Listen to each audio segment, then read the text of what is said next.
এক সাহাবী এসে বলল, ইয়া রাসূলুল্লাহ আ'তিনি শাইআন, আপনি আমাকে কিছু দান করেন, আমার কিছুই নাই। বিষ্ণু বললেন, তোমার কিছু নাই? সাহাবী বললেন, ইয়া রাসূলুল্লাহ ঘরে আমার শুধু দুইটি জিনিস আছে। কয়টা? চিল্লায় বলেন, কয়টা?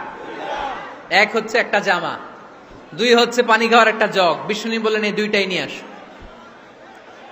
বিশ্বনবীর কথা শুনে ওই সাহাবী ঘর থেকে জামা নিয়ে আসলেন, পানি খাওয়ার জগ নিয়ে আসলেন।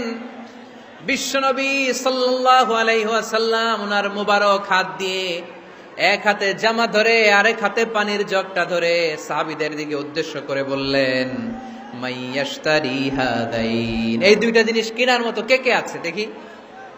কয়েকজন হাত তুলল। বিশ্বনবী বললেন, কত দিয়ে কিনবা? এক সাহাবী বলে, ইন্নী আশতারি হিমা বিদিরহাম, ও নবী যদিও এগুলো আমার দরকার নাই, কিন্তু